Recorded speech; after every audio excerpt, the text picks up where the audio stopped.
Eu gostaria que vocês, antes de tudo, abrissem as Bíblias de vocês no livro de Êxodo 3:14. A palavra de Deus nos diz o seguinte, no 13, vamos começar no 13. Então Moisés disse a Deus: quando eu for aos israelitas e lhes disser, o Deus de vossos pais me mandou, enviou a vós, e eles me perguntarem, qual é o nome dele? Que lhes direi?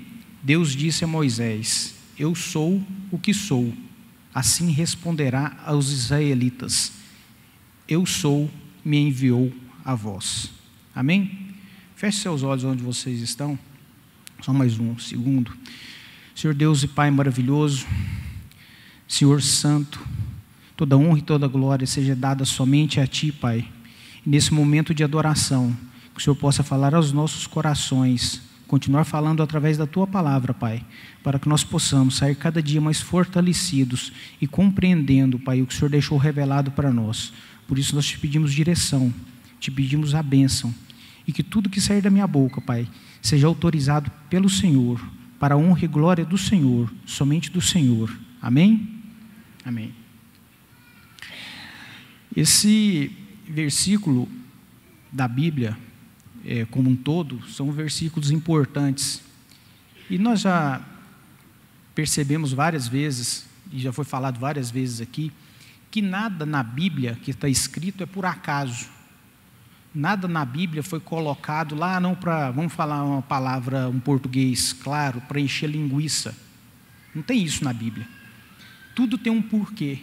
Talvez nós lemos essas passagens quantas vezes, inúmeras vezes, e não atentamos para um detalhe que é aparentemente simples, mas é um detalhe muito importante para a história da igreja, muito importante para nós cristãos e muito importante para a revelação que esse detalhe nos traz. Quando Deus vem e encontra com Moisés, Moisés encontra com Deus, e Moisés chega para ele e fala assim, Deus chega para Moisés e fala, você vai lá agora e vai libertar esse povo meu que está cativo no Egito. Moisés, tudo bem, mas na hora que eu chegar lá, Senhor, o que eu vou falar para eles? Quem foi que me mandou aqui? Quem é o Senhor? Como é que é o nome do Senhor? Aí Deus vem e revela para Moisés, você vai falar para eles, você vai falar que o eu sou mandou você aqui. Até um tanto quanto, a primeiro momento, uma coisa meio estranha. Eu sou. O que é esse eu sou?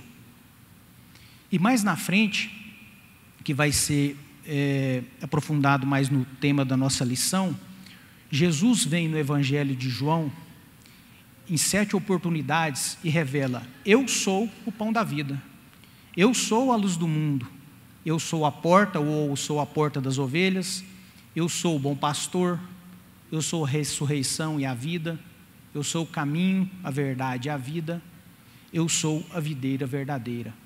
Então tem algum porquê esse eu sou. O que é esse eu sou que foi falado em Êxodo 3, e esse eu sou revelado por Jesus já no final da Bíblia, no Evangelho de João, aonde ele é esse eu sou.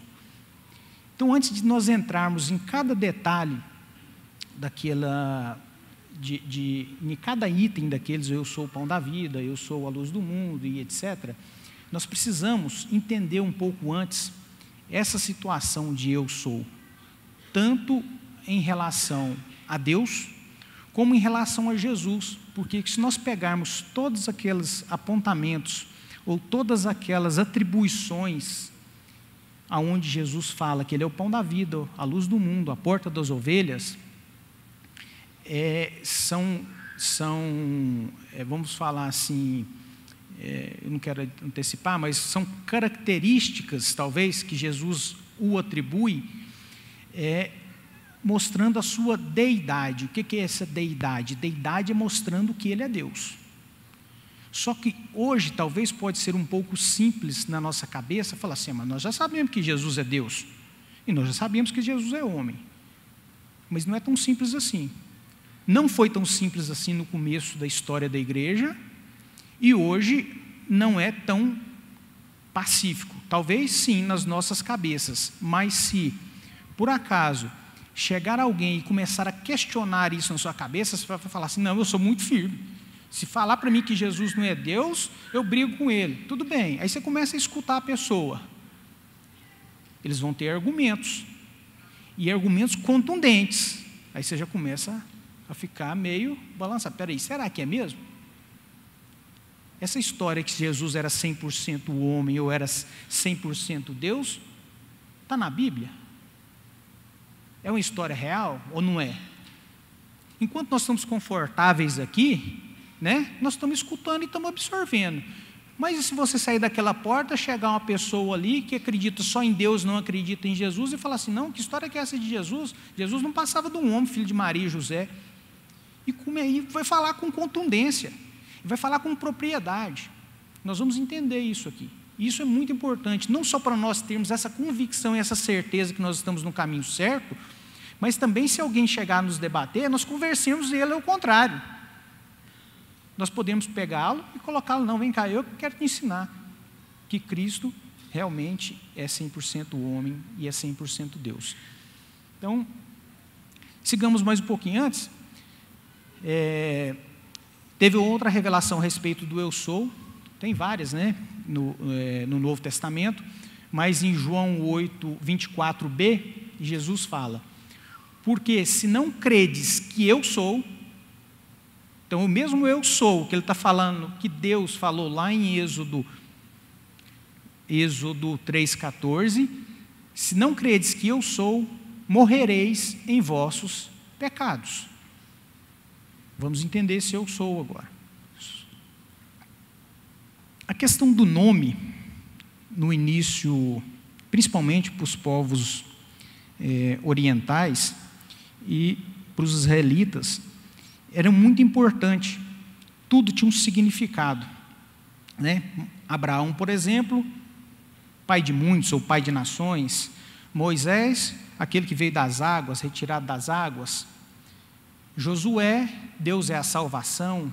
Lázaro, Deus é o meu socorro, é o meu consolo. E assim, se você pegar a maioria desses nomes, tem um significado. Quando tem um significado, esse nome, de uma certa forma, ele nos limita. Então, se chegar a perguntar assim, quem é você? Ah, eu sou o Paulo, filho do Antônio com a Wanda, moro no lugar tal, casado com a Rúbia, tenho 3 filhos, tenho um escritório ali. Ou seja, tem como me dar uma característica, está me limitando, né? Eu fiz isso, eu vou fazer aquilo. Quando Moisés chega para o Senhor e para ele passar essa informação para o povo israelita, o que ele quer? Ele quer saber quem é Deus. Aí Deus vem e fala para ele, eu sou o que sou. O que é eu sou o que sou? Por quê? Porque Deus, ele não pode ser nominado. Não tem jeito de você dar um nome para Deus. Aí você fala assim, espera aí, professor, mas o senhor...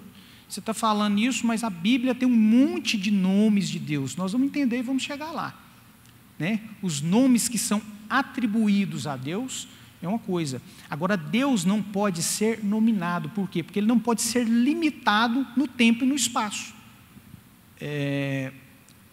Um teólogo suíço, no século XVII, olha o que ele escreveu.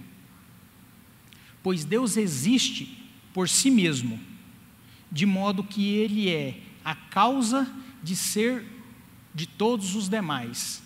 Ou seja, a eternidade e independência de Deus, visto ser ele um ser necessário, que existe por si mesmo, independente de qualquer outro, autoexistente. Então Deus não tem como você falar assim, de onde ele veio, para onde ele vai, aonde ele começou. Na Bíblia, se nós pegarmos a Bíblia, em momento algum, A Bíblia vem nos provar a existência de Deus. Você não vai achar nada na Bíblia tentando falar de onde Deus veio. Se você ler Gênesis 1, né? No princípio, Deus criou. Se no princípio Deus criou, Deus já existia. Então isso é um pressuposto que nós temos que ter em nossas mentes. Deus não é criado, Ele é autoexistente, Ele não é limitado pelo tempo, Ele não é limitado por um nome, Ele não é limitado pelo espaço. E isso é deidade. O que é deidade? É um ser que tem um poder infinito, que não foi criado e que tudo está debaixo da sua criação. Qual a importância de entendermos isso? Se tudo está debaixo da sua criação, Ele que te criou, Ele te conhece. A sua doença, Ele restaura. A sua fé, Ele restaura. A sua dor, Ele sabe. O seu problema, Ele sabe. Ele criou tudo. Ele não criou o seu problema, mas Ele conserta o seu problema. Amém? Então nós temos que entender essa noção do poder de Deus, que Ele não está limitado num tempo, Ele não está limitado em algumas coisas, né? A eterna existência, o poder onipotente, a verdade imutável é exclusividade de Deus. Só Deus é imutável, é eterno, é onipotente, e aqueles outros atributos, onisciente, onipresente. Só Ele está em todo lugar ao mesmo tempo, sabe todas as coisas, pode todas as coisas. Muitas vezes nós começamos a restringir Deus, principalmente nas nossas orações quando nós estamos com algum problema. Deus não está me escutando. Será que Deus não dá conta de resolver esse problema? Talvez você não fala, mas você pensa, dependendo da sua situação. Põe uma coisa na cabeça: Deus pode tudo. Aliás, só Ele pode tudo. Só Ele consegue tudo, só Ele faz tudo, dentro da sua vontade. Amém? A Bíblia não argumenta, isso eu já falei, né? Isso é até uma frase, eu fiz a citação, eu gosto de fazer algumas citações, porque quem sou eu para falar alguma coisa a nível de teologia? Então, de vez em quando eu coloco só para a gente ver que esses grandes estudiosos, pessoas que dedicaram uma vida inteira para estudar, o que é a linha de pensamento deles, porque tem pessoas que passam uma vida estudando para Deus. Então, um teólogo inglês, Mark Lloyd Jones, ele escreveu: a Bíblia não argumenta sobre a existência de Deus, ela declara. A Bíblia não nos apresenta quaisquer provas da existência de Deus, ela a pressupõe. Devemos partir do pressuposto: no princípio Deus criou.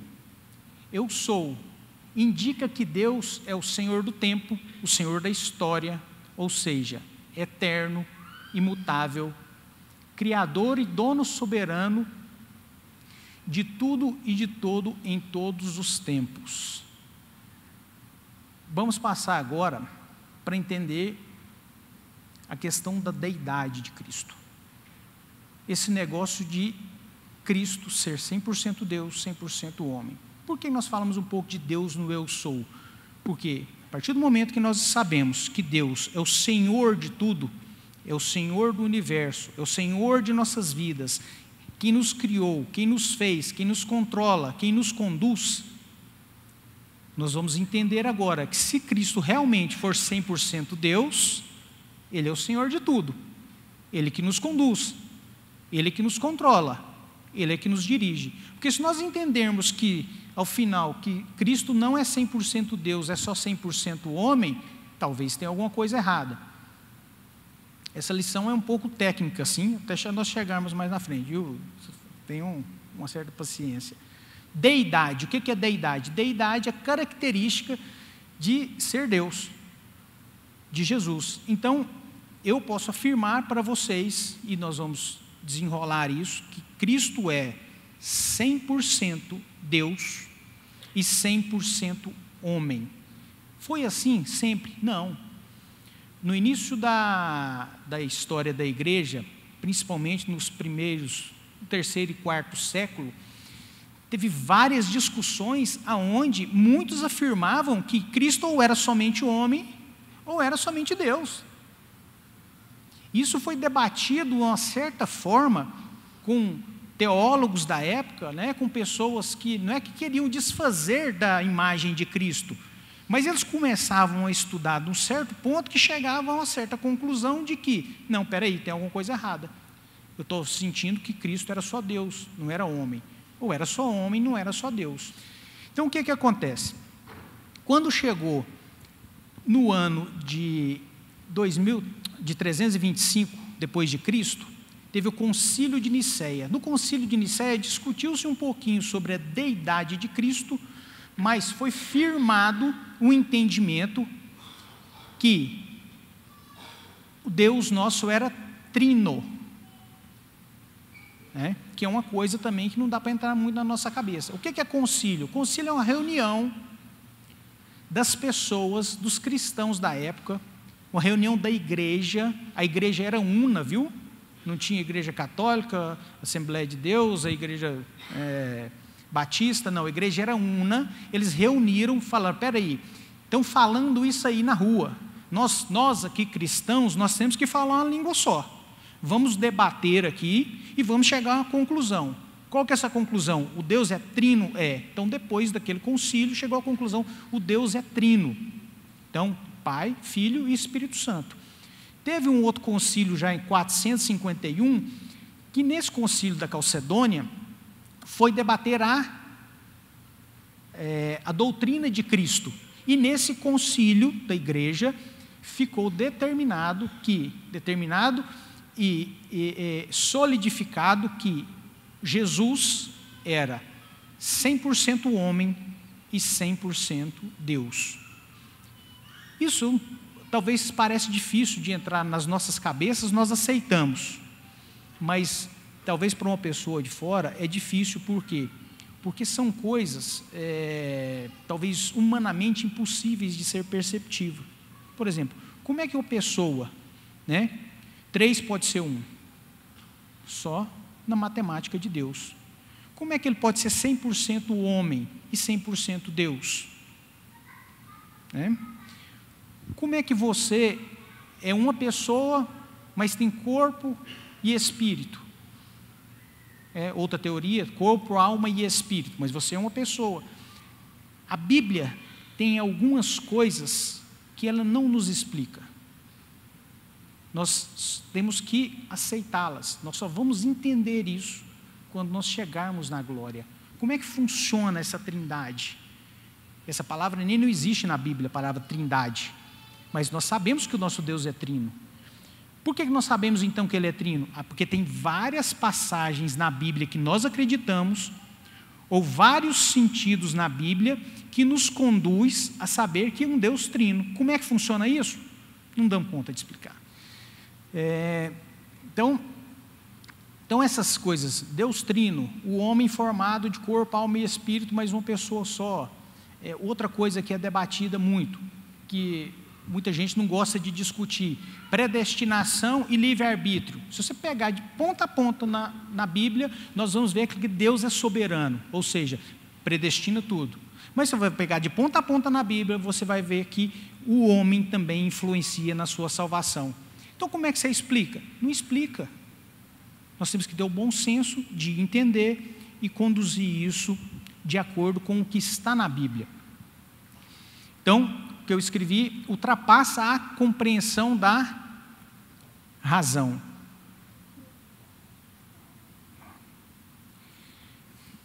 Como eu falei, não foi uma coisa muito pacífica. Por exemplo, os utarianos ensinavam que Cristo era simplesmente homem. Por que eles chegaram a essa conclusão? Vocês não falam que nós somos um povo monoteísta?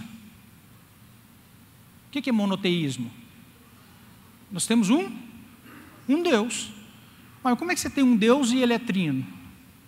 Como é que você tem um Deus e tem Jesus que é 100% Deus também? Vocês entenderam que não é tão simples?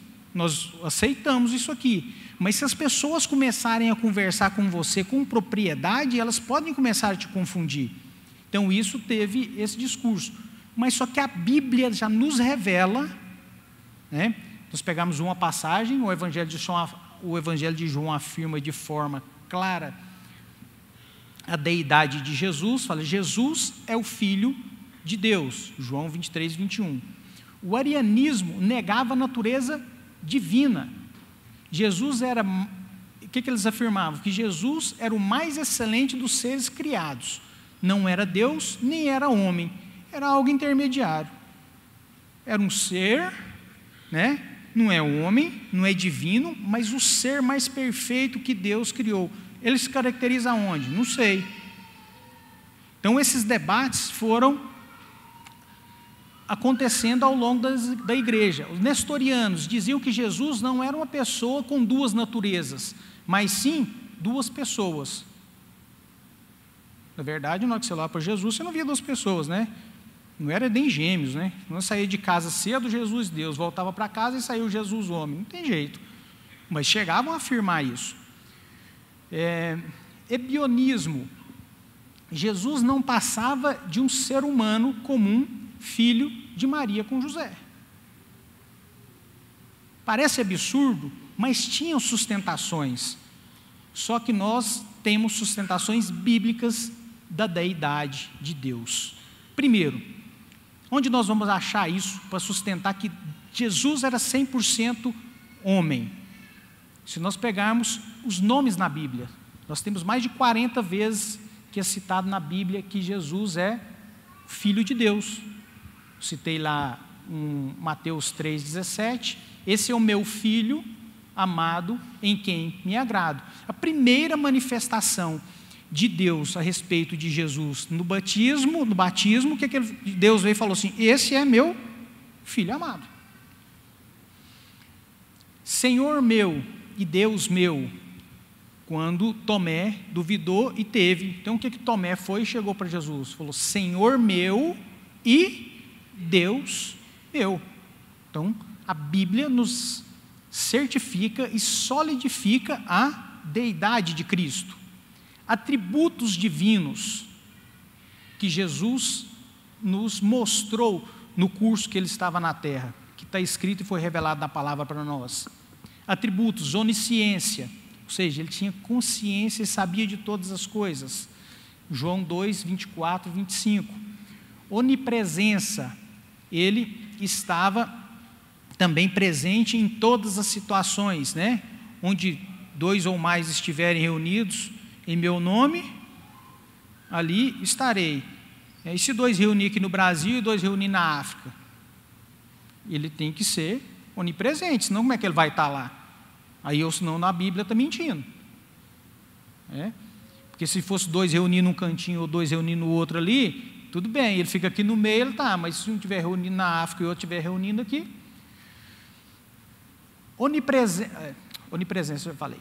Eternidade, João 1,11. E imutabilidade, Hebreus 13,8. Então esses são atributos que somente são atributos divinos, que a Bíblia nos revela e nos fala de Jesus sobre a sua deidade. Deixa eu deixar uma coisa clara aqui para vocês. Por que eu estou falando isso específico de Jesus? Porque muitos povos acreditam em Deus, mas não acreditam em Jesus. O judeu ortodoxo, ele acredita em Deus, mas não acredita em Jesus. Por isso que nós temos que dar essa ênfase, nós temos que mostrar, nós temos que ter esse conhecimento que Jesus é Deus, Jesus é eterno, Jesus é que nos salva. Porque basta você acreditar em Deus. Se você não acreditar que Jesus, que Ele é 100% homem, 100% Deus, infelizmente eu vou te comunicar que você não vai ser salvo. Por quê? Porque a Bíblia nos fala que a salvação vem através do Filho de Deus.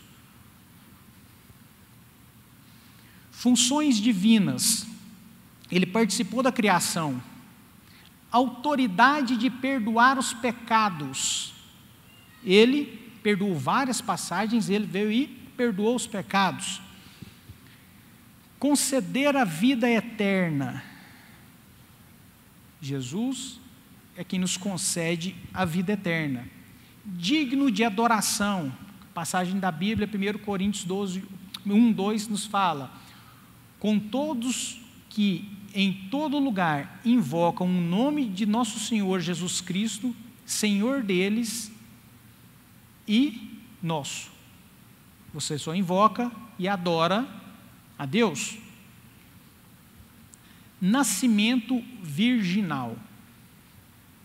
Nascimento virginal, ele confunde tanto na deidade. Por quê? Porque vocês já viram alguém aqui nascer de alguém virgem?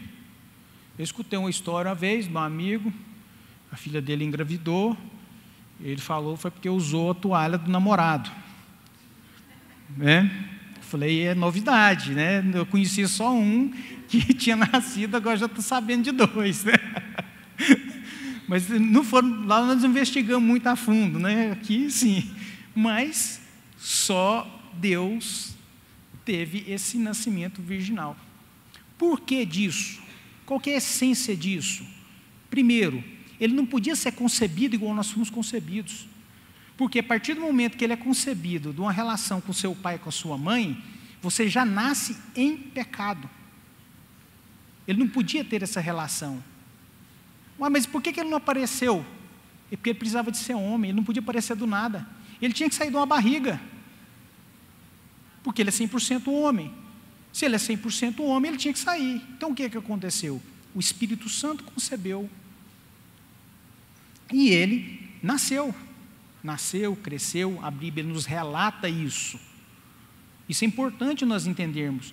Porque quando ele nasce concebido sem pecado, ele nasceu na mesma forma humana que Adão foi gerado.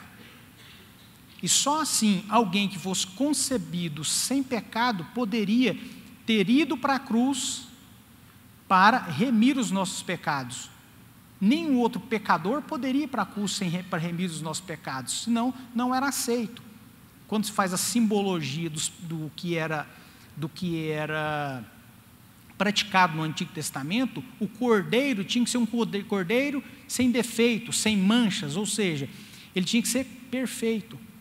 E para que o homem seja perfeito, tem que ser perfeito conforme a criação de Deus.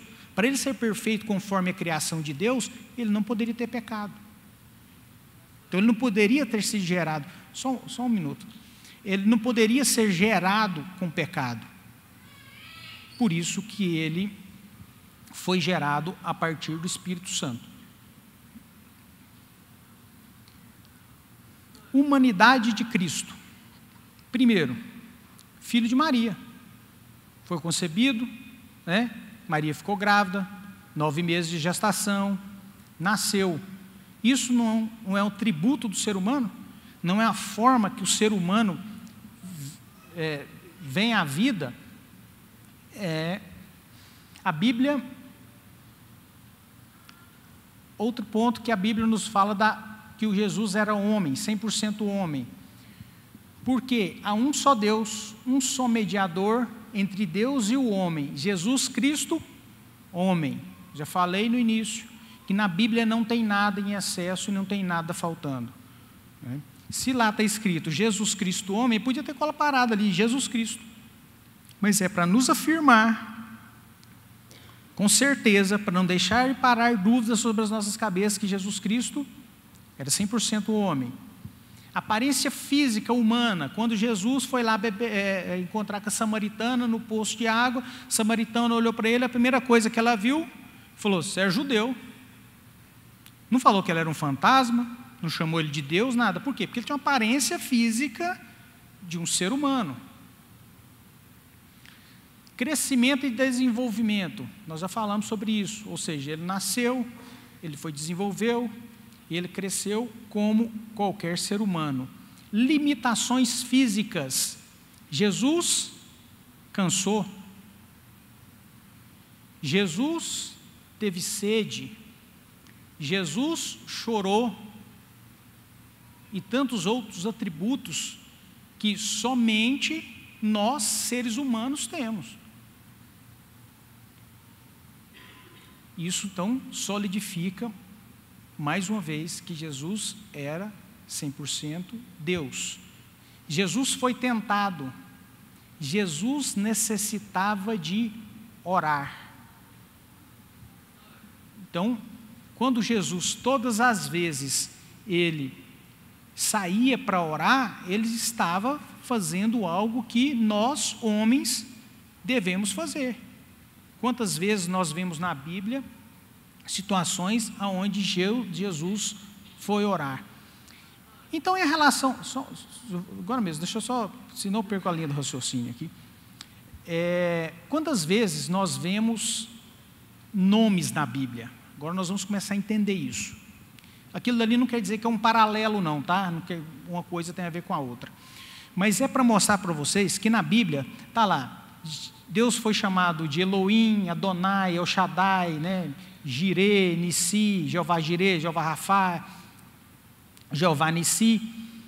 E Jesus, eu sou o pão da vida, eu sou a luz do mundo. Na verdade, isso são características ou atributos que o próprio homem colocava de Deus, aonde mostrava que Deus era o supridor dele dentro daquela necessidade.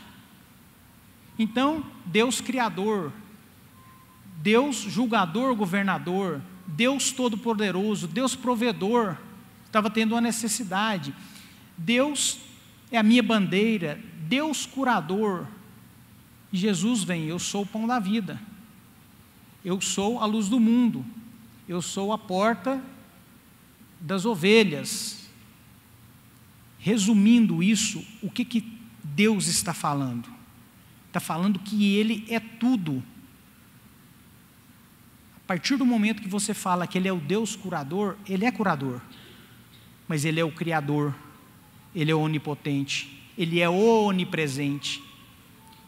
Não tem como limitar Ele em uma característica, não tem como eu limitar Ele em um nome só. Por quê? Porque Ele é tudo. Somente Ele consegue ser tudo.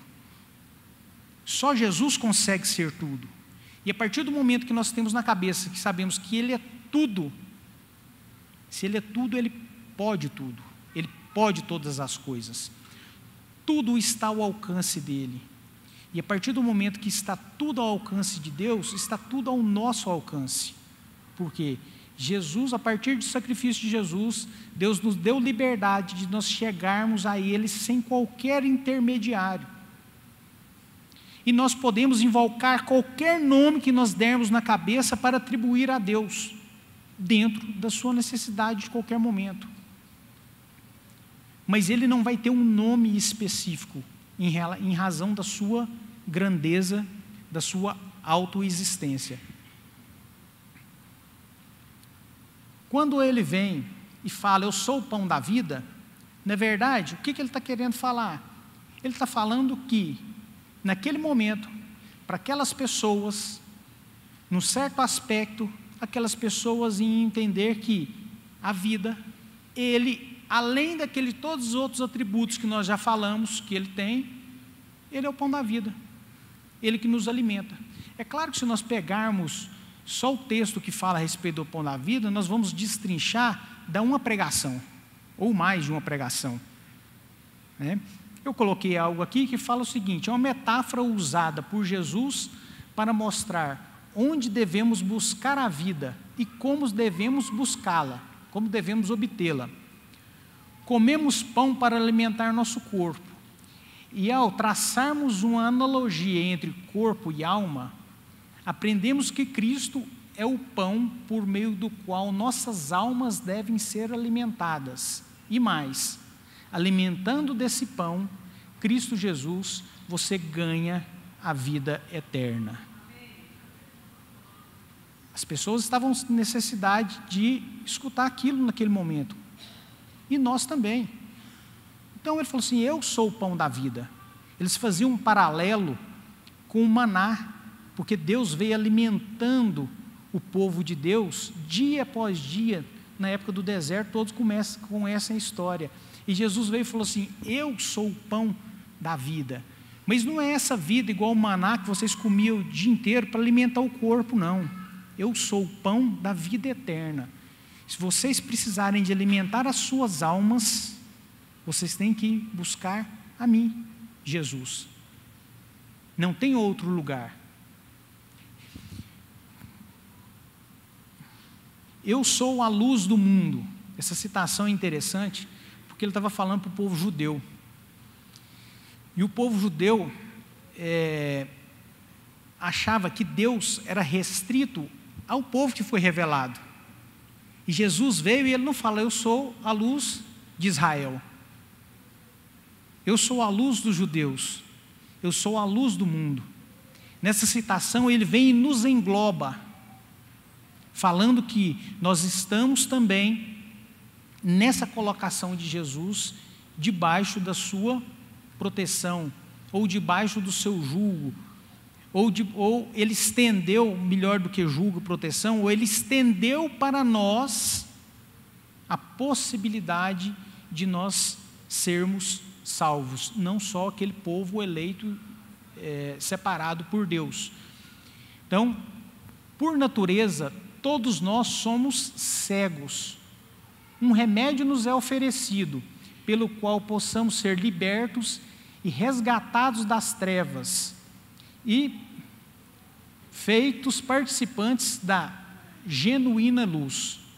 O oposto de luz é trevas. Assim, o único meio de sairmos das trevas é sermos iluminados nesse mundo através da luz do mundo, Cristo Jesus. Ele é a luz do mundo. Eu estou em trevas, eu estou com dificuldade, só tem uma saída para você sair das trevas: Jesus. Ele não falou que ele é uma das luzes, ele falou que ele é a luz. É só ele. Por que eu já falei no início, por que essas afirmações são de suma importância? Volto a afirmar: existem nações, existem crenças que acreditam em Deus, Criador, onipotente, onipresente, mas não acreditam em Jesus. Eu fiz uma citação aqui mais para frente, eu acho que, não sei se é do Calvino, eu não sei, que ele chega, daqui um pouco você vai, só que ele chega ao ponto de falar o seguinte, é que quer ser salvo, não basta buscar a Deus, busque a Jesus. Olha só. Ah, mas Jesus não é Deus? É Deus.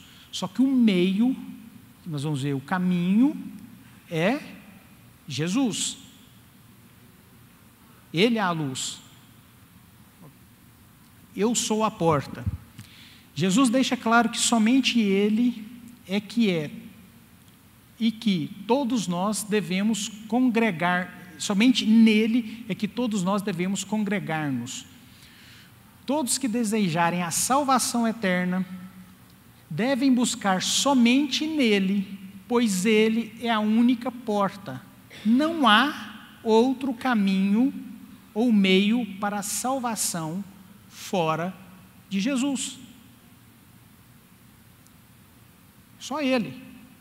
Só ele é a porta. Ah, mas e se eu for muito bonzinho? Um amigo uma vez falou assim: eu tinha um tio que morreu. Ele era bonzinho demais. Toda semana ele estava na Vila São Cotolengo, levava cesta básica, dava banho no povo lá, e contou que o rapaz era uma pessoa prestativa, bondosa, né? Morreu. O que você acha? Ele foi para o céu ou foi para o inferno? Perguntou para mim. Aí eu falei assim: ele morreu com Cristo? Ele confessou Jesus como Senhor e Salvador? Não, ele era espírita. Eu falei assim: então eu tenho quase certeza que ele está no inferno. Ele regalou o olho. Não, mas as pessoas boas vão para o céu. Eu falei: isso não está escrito na Bíblia. A Bíblia fala que vai para o céu quem passar por aquela porta. Somente nele. A bondade vai vir? Vai, depois que você reconhecer Cristo como seu Senhor e Salvador.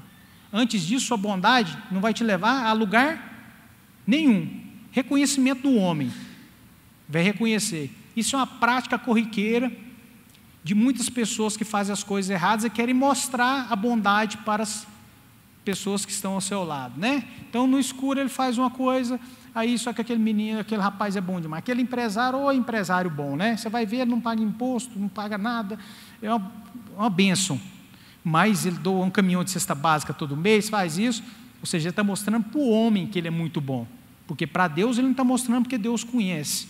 E se ele estiver buscando a salvação, ele está buscando a salvação no lugar errado. Olha só o que Calvino diz, que eu falei para vocês. Em vão vagueiam aqueles que o deixam para ir diretamente a Deus, porque só existe uma porta aberta, e todo acesso, de qualquer outra maneira, é proibido.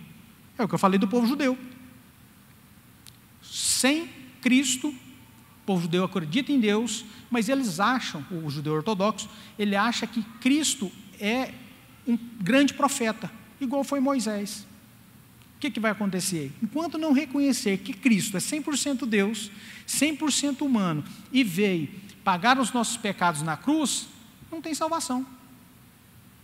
Vocês estão entendendo a essência, a importância disso, desse reconhecimento, dessa deidade de Deus, e da humanidade, deidade de Cristo e da humanidade de Cristo. Eu sou o bom pastor. Jesus é o bom pastor que conserva a sua igreja segura e saudável. Primeiro, ele mesmo. Em segundo, por seus agentes, pastores. Jesus declara que ele é o bom pastor.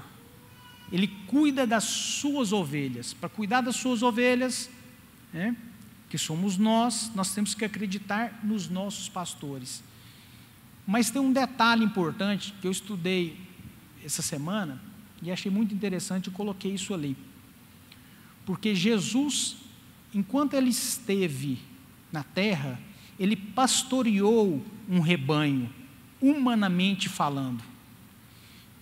E pastoreou esse rebanho também sobre a autoridade espiritual como Deus. Hoje ele pastoreia um rebanho com autoridade espiritual como Deus e pastoreia esse rebanho humanamente falando através dos nossos pastores, que são bênçãos e são espelhos para nós. São pessoas escolhidas por Deus. Isso é um ponto interessante também. Então eles merecem nosso respeito, como nós respeitamos Jesus, merecem nossa admiração, não merece a nossa adoração, porque a adoração é somente a Deus. Eles têm uma responsabilidade com o nosso rebanho, e nós temos que ter uma retribuição para com eles como ovelha, da mesma forma que temos uma responsabilidade para com Jesus como Deus e como Senhor de tudo. Cristo nutre e protege suas ovelhas, se sente tão ansioso pela salvação delas, que nem mesmo poupa sua própria vida. Ou seja, Cristo nos ama tanto, um Cristo Deus, 100% Deus, 100% homem, nos amou de uma certa forma, nós ovelhas, que não poupou a própria vida em prol da nossa salvação. Com certeza, ninguém aqui teria coragem de fazer isso. Ninguém aqui daria a vida pela vida de ninguém. Talvez por um filho, olhe lá, no máximo. Agora ele deu a vida por todos, pecadores, traficantes, assaltantes, aquele bonzinho, ruinzinho, por todos, de forma linear, igualitária. Esse é o amor que o Cristo tem por nós, que nós devemos retribuir a Ele, que muitas das vezes nós pecamos na nossa retribuição, porque da parte dele não falha. Eu sou a ressurreição e a vida. Toda a raça humana está mergulhada na morte.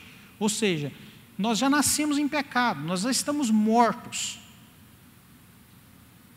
Nós temos um único caminho: sermos salvos. Mortos nós já estamos. Por isso que ele vem e fala: eu sou a ressurreição e a vida. E, portanto, ninguém será participante da vida, até mesmo que ressuscite entre os mortos. Com isso, Cristo mostra que Ele é o princípio da vida. De qual vida? Princípio da vida eterna. A nossa vida secular anda numa correria tão grande, que nós estamos tão preocupados com o nosso dia a dia, que muitas das vezes nós chegamos até a duvidar da vida eterna. Nós estamos vivendo poucos 50, 60, 70, 100 anos de idade aqui, e às vezes nós estamos esquecendo que nós temos um tempo lá que não tem como contar, que é a eternidade. Se você pegar 1000 anos e tirar um ano, não é 1000 anos, passa a ser 999. Mas se você pegar uma eternidade e tirar 1000 anos, ela continua sendo uma eternidade. Muitas vezes nós estamos trocando uma eternidade por um dia, por um minuto, ou por 80 anos, ou por 50 anos. Essas coisas nós temos que trazer na reflexão e saber se compensa nós trocarmos esse tempo em troca de uma eternidade. Estou terminando. Eu sou o caminho, a verdade e a vida. Jesus é o princípio, o meio e o fim. Daí concluímos que devemos começar com Ele, continuar nele e terminar nele. Não existe outro meio para chegar na vida eterna com Deus, a não ser por Cristo Jesus. Todos que buscarem a Deus em outro lugar irão errar. Simples. O único caminho, o único jeito de você buscar essa vida eterna é através de Jesus. Outro caminho, outro meio, você não terá sucesso. A verdade consubstancia na fé cristã, ou na perfeição da fé.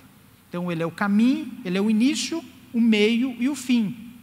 Chegamos a Cristo, permanecemos em Cristo, e na verdade o fim, que muitos acham que é a morte, é o início de uma vida eterna. Muitas pessoas, e nós percebemos isso, talvez em maior quantidade ultimamente, suicidam querendo livrar dos problemas. Pessoas novas, né? Nós estamos vendo aí garotos de 12 anos, 13 anos, nós não sabemos o que passa nessa cabeça, mas é falta até de falarmos de Deus para as pessoas e de colocarmos que, gente, se você suicidar, se você morrer sem Jesus, os seus problemas não acabaram, eles estão começando. Nós temos que falar isso para as pessoas. Você livrou de um problema de 12 anos que você estava com ele, ou 2 anos, ou 3 anos, ou aquele problema momentâneo. Só que agora você arrumou um eterno, longe de Deus, fora da presença de Deus, com impossibilidade de chegar a Deus. Essa chance que você tem de ter contato com Deus, depois que você morreu, ou se chegar numa situação dessa, ela acabou. Não tem mais volta. Não tem segunda chance.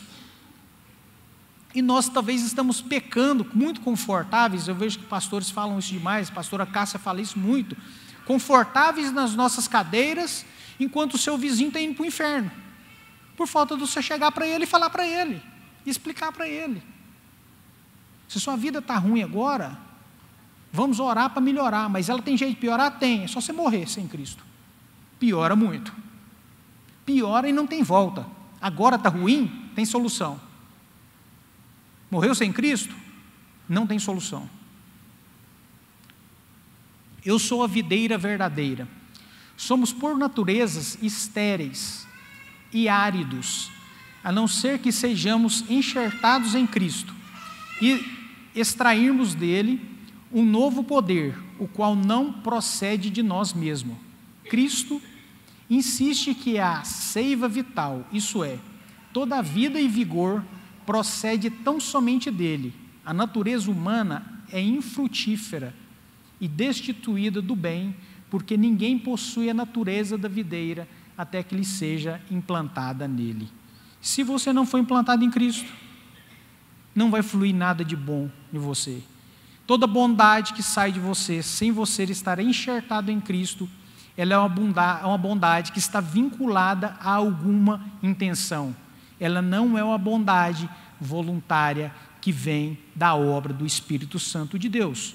Por isso que nós temos que ser enxertados, e ele usou uma parábola falando que nós temos que ser enxertados nessa videira para que sejamos alguém que possa produzir bons frutos, porque senão nós vamos secar, nós não vamos